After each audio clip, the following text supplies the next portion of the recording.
Ravens. Are the Ravens back? Are the Ravens good? I went missing in September, then running in November. Now I'm praying in December. The Minnesota Vikings. Oh, thanks, Santa. Look at this. And there's a riddle. It says, I just got my first in week. Vikings. Oh, thanks, Santa. Look at this. And there's a riddle. It says, I just got my first in week 15.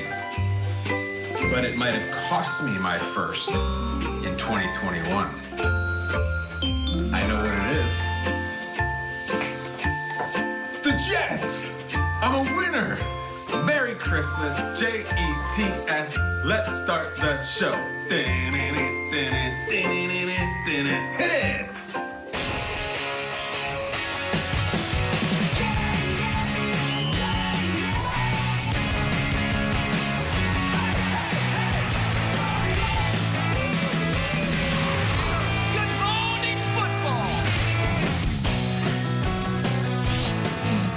Football, the Christmas edition, right here, right now. We are live. We are with you as you open your presents, as you wake up, and hopefully there's smiles across the country this morning. My name's Kay Adams with these three guys who must have been really good all year long to get such great presents from NFL Shop. Nate Burleson, Peter Schrager, Kyle Brandt. Guys, happy holidays. Happy holidays, everybody. To you. Merry Christmas. Everybody looks great. This is a special morning. And Peter, I didn't know Where's Waldo was a Ravens fan. You look great. Where's Waldo with the Ravens robe? Thank you, NFL Shop. Hannah Anderson, what's up? Let's get into it. Hey. A lot to get into.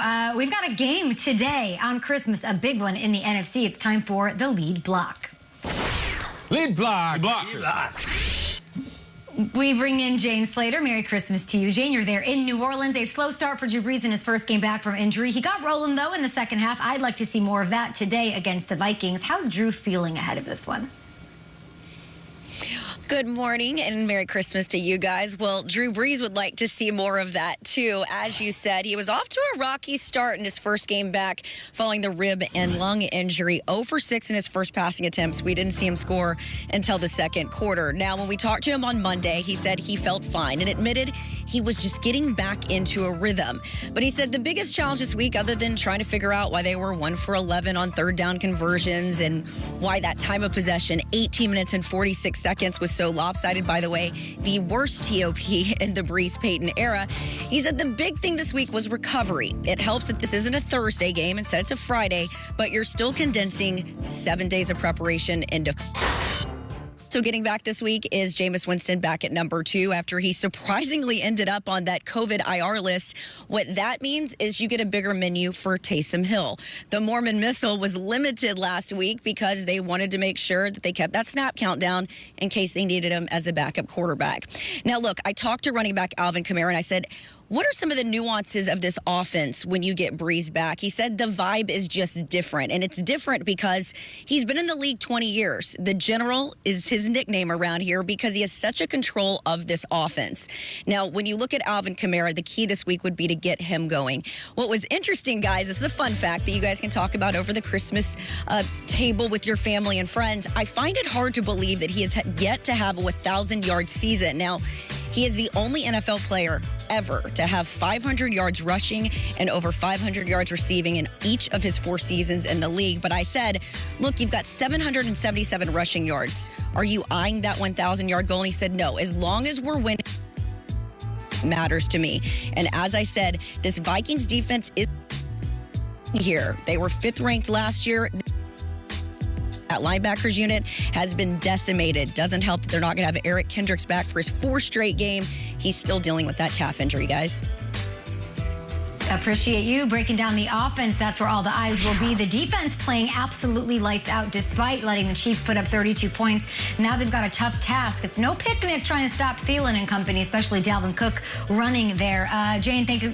We'll talk to you there from the Superdome in New Orleans all Christmas morning long. Looking at the clinching scenarios here, yes, they clinch a playoff berth with a win over the Vikings or a Buccaneers loss there in the NFC South. That game, part of our triple header, double header here on NFL Network exclusively. So I'm going to ask you, and I'll start with you, Nate. What do you need to see from the Saints to convince you that they're back and they're ready to go deep into the playoffs? First, I want to see a win. They got to get the dub. I mean, when you win, it cures everything. It might not cure his ailing rib cage. It's still going to heal up throughout the rest of the regular season, but it definitely helps. And secondly, they're going to have to get this offense going. I was talking to my daughter, Mia Pearl. She's 10 years old. I said, when do you want to open the gifts? She said, ASAP. I said, well, Daddy has to work. You don't want to wait? She's like, no, I don't want to wait. I want to open them up as soon as I wake up. I want to open them up now. And that's the same thing that the Saints have to do with the offense. They got to open it up now. They can't wait till the second half. This past game, it seems like Drew Brees was trying to find his rhythm, and we all knew that was going to be the case. It seems like he was trying to nickel and dime, maybe even a little bit sore. But then in that second half, they really got cooking. First half, 0 TDs, 1 interception. In that second half, $153 TDs. And they started to throw the ball downfield. So just like kids waking up today, they're going to have to open up this offense sooner than later.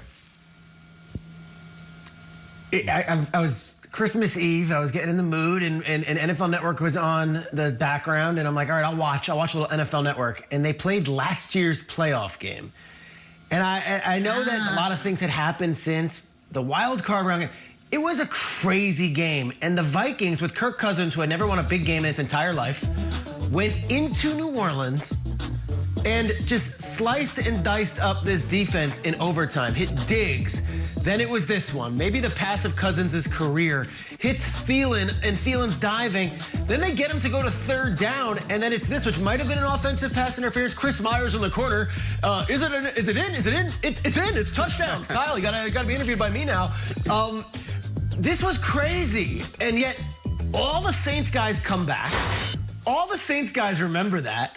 All the Saints guys have that taste in their mouth. Now, look, we can go through Nicole Roby-Coleman. We can go through the Stephon Diggs from 3 years ago. I'm talking specifically about a game that happened less than 12 months ago on their home field, and now they have a chance on a Friday afternoon, that is Christmas Day, in front of the entire country, to make a statement. The Vikings are going nowhere this season. The Saints, if they have aspirations to go anywhere, go and hammer the Vikings. Do not let them hang around until the fourth quarter. Don't let them win in overtime. Go and hammer this Vikings team and make a statement and show us that, yeah, maybe you are the team in the NFC that we thought you were about a month ago.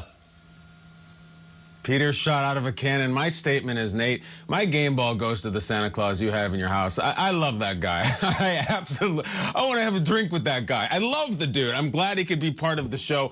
And I'm just glad we could do this on Christmas. There's so many families watching right now, so many children. Honestly, right now, I'm in my basement. My children are 2 floors up, sitting at the top of the stairs, waiting patiently to come down. The second this segment is over, I'm going to run upstairs during commercial break, have them come down, presents, cavalcade. It's really special.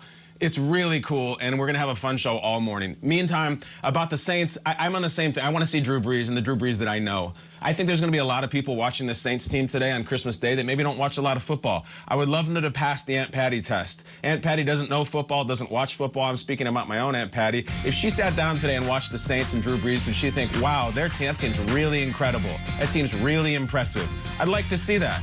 And Drew's got this thing set up perfectly. He's at home. You get Christmas morning. He's got his beautiful children, Balin, Braylon, Galen, Halen, Palin, all of them. You get to have Christmas morning with him, which is wonderful. But I have to tell you guys, Christmas afternoon, not that great. It's 1 o'clock p.m. and your kid is asking, can you put together this 27,000-piece Lego Star Destroyer? It's terrible. It's a lot of batteries. It's a lot of assembling. And it's the most high-wire act that a father can ever do It is the applying of decals on new toys. It feels like open heart surgery, very stressful. Brees is going to be at the Superdome. He'd rather be at the Superdome than applying decals and putting together Star Destroyers. I think we see a loose Drew Brees here, and I hope we see a happy one. Merry Christmas, Drew, and I'll put on a show and avenge that playoff loss. Kyle, those are my favorite gifts to give. I don't have kids. I have nephews, 2 of them, and a niece. And I'm like, what's the hardest thing to make my brother-in-law have to put? Oh, this thing, this 900-piece thing, this drum set. Here you go, kids. It's really quite fun here on the holiday. Appreciate that perspective. And I appreciate you guys talking about the offense. My expectations for the offense are big in the playoffs. I think they're still not 100% today, even though they have a nice matchup up against a Vikings defense that's been pretty generous, but and not very stingy at all. But I'm looking at Brees. He's not going to have Michael Thomas on there. To expect them to fire on all cylinders here in Week 16, I think it's a little bit overblown. I'm looking at the defense. This defense did not allow a 100-yard rusher in 3 years. And then against the Eagles, they allowed 2 in Miles Sanders and Jalen Hurts. This defense today has to be spectacular. A Super Bowl defense, like what they looked like against the Chiefs, especially with Dalvin Cook on the other side. Dalvin Cook needs to get bottled up. Jefferson and Thielen, I said it to Jane Slater, no picnic either. Okay, Peter. Kyle's out of here to open some presents. What do you got next? What do we got next? Nate and I are going to stick around right now. We're going to maybe break it out. Juju Smith-Schuster does some TikTok. He does some dancing. And Tua is going to be doing